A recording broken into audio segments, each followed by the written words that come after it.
Teenager girls यार इतनी सारी प्रॉब्लम्स होती है, हम किसी को बता ही नहीं पाते हैं। For example like hair remove करना है, फेशियल हेयर आ रहे हैं, क्लीनिंग को लेके बहुत सारी छोटी-छोटी टिप्स होती हैं जो कि हम बहुत परेशान रहते हैं कि हम किससे बात करें, किससे पूछें, क्या करें। तो आज मैं लेके आई हूँ टीनेजर गर्ल्स के लिए बहुत सारे ट्रिक एंड टिप्स जो कि मैं बात करूँगी इसमें एंड आपको बताऊँगी कि आप अपने डेली रूटीन कैसे रखना है, कैसे अपने आप को हेल्दी रख सकते हैं। So hi this is Priya. I hope आप सब बहुत अच्छे होंगे, मस्ती कर रहे होंगे, काफ़ी लाइफ को अच्छे से एन्जॉय कर। सबसे पहला पॉइंट है हमारा फेशियल हेयर। फेशियल हेयर आजकल बच्चे बहुत क्यूरियस हैं इस चीज़ को लेके एंड बहुत चिंता में बच्चे वो कर रहे हैं कि यार फेशियल हेयर आ रहे हैं, कैसे क्या करना है, क्या नहीं करना है, रेज़र यूज़ करें, वैक्सिंग कराएँ, फलाना-ढिमकाना। सो देखो which I prefer like razor आता है, उससे आप अपने फेशियल हेयर को रिमूव कर सकते हैं। पहले सब फर्स्ट ऑफ ऑल अपने फेस पे प्रॉपर तरीके से एलोवेरा जेल अप्लाई करना है, ठीक है? देन उसके बाद आप फेशियल हेयर के डायरेक्शन में आप अपने फेशियल हेयर हेयर को सेव कर सकते हैं।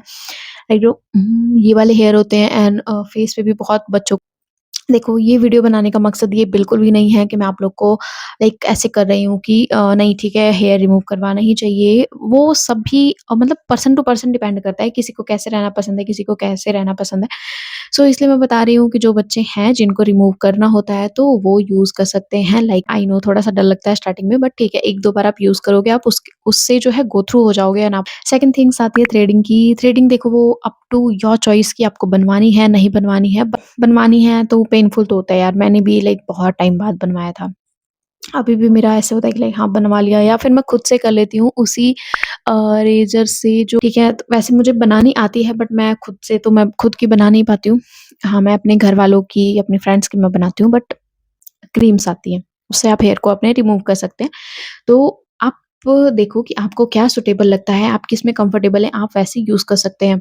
में जस्ट होता है कि क्रीम्स को अप्लाई करनी होती है देन उसको 2 मिनट बाद जो है वो कर दीजिए, उससे हेयर सारे रिमूव हो जाते हैं। सेकंड वन रेज़र वही कि उनको अच्छे से हेयर्स को अच्छे से वेट करके उसपे कुछ मॉइस्चराइज़र टाइप में लगा के like for example aloe vera gel आप उससे क्लीन कर सकते हैं। And third one is wax. So तो देखो यार वो बहुत पेनफुल होता है। So it's up to you कि आप क्या कराना चाहते हैं। Third point is periods. During periods, cleaning and all things, how to maintain. So हमें उसमें क्या यूज़ करना चाहिए? पैड अच्छे हैं, टैम्पून अच्छे हैं या फिर क्या अच्छे हैं? तो मैं पैड की तरफ प्रेफ़र करूँगी। पैड मुझे सेफ़ लगता है एंड जो भी टैम्पून वगैरह भी सेफ़ हैं बट मुझे पैड सेफ़ लगता है और मेंस्ट्रुअल कप वगैरह आते हैं, वो सब आप यूज़ कर सकते हैं और यूज़ करने का तरीका बहुत काफ़ी ईज़ी होता है। बट ठीक है, आप जो जैसा लगे आपको वो यूज़ कर सकते हैं। Fourth one is private part hygiene. I think so ये सबसे बहुत ज़्यादा ज़रूरी है एंड लोग इसको बहुत ज़्यादा अवॉइड करते हैं, है ना? इसके बारे में बात करना बहुत अवॉइड करते हैं। बट आज आज तुम्हें भी पता है कि आजकल लाइक इतनी चीज़ें बढ़ रही हैं, फॉर एग्ज़ाम्पल सर्वाइकल कैंसर है ना? ये सारी चीज़ें बहुत इंक्रीज़ हो रही हैं।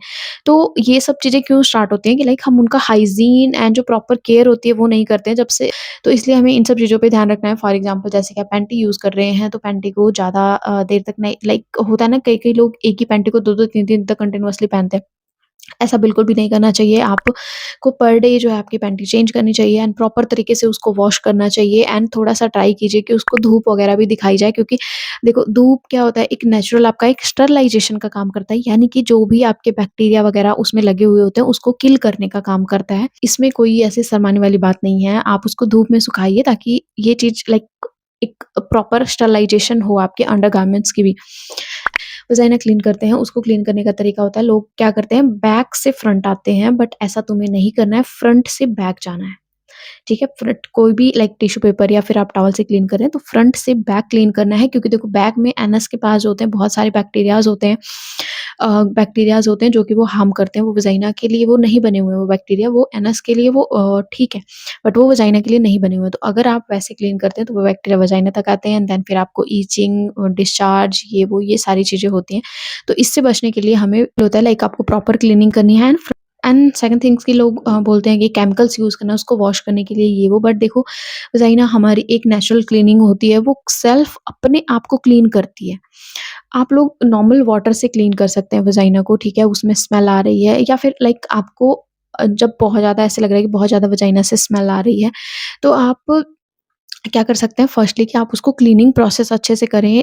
थोड़ा-सा पानी ले सकते हैं उसमें फिटकरी यानी कि एलम हल्का-सा डाल के उससे आप अपनी वजाइना को क्लीन कर सकते हैं। साफ टॉवल से उसको पोंछ सकते हैं, ठीक है? देन उसके बाद 1-2 यूज़ करने के बाद आपको लगे कि हाँ, ठीक है, उससे रिलीफ़ नहीं हो रहा है तो डॉक्टर को ज़रूर दिखाएँ। एंड कोई भी लाइक इचिंग हो रहा है, डिस्चार्ज लाइक डिस्चार्ज देखो हाँ, व्हाइट डिस्चार्ज जो होते हैं कुछ हद तक नॉर्मल होते हैं। अगर वो बहुत ज़्यादा ऐसे लाइक कर्डी, थिक दही की तरह ऐसे आ रहे हैं, है ना? और उसमें स्मेल हो रही है बहुत ज़्यादा या फिर उनके कलर चेंज है, वो ग्रीन, येलो या फिर इस टाइप के आ रहे हैं, ब्लैक आ रहे हैं, रेड आ रहे हैं, तो वो एक मेडिकल कंडीशन है, वो आप डॉक्टर से ज़रूर कंसल्ट करें। ये मैंने आपको छोटी-छोटी बहुत सारी ट्रिक्स बताई हैं, टिप्स बताई हैं, जो कि आपको फ़ॉलो करनी है एंड ये आई आप लोगों के लिए बहुत हेल्पफुल होएगी। आई होप और भी इसके रिगार्डिंग कोई भी क्वेश्चन हो, आप लोग कमेंट सेक्शन में बता सकते हैं एंड जाते-जाते चैनल को लाइक, शेयर, सब्सक्राइब ज़रूर करके जाना। चलो बाय।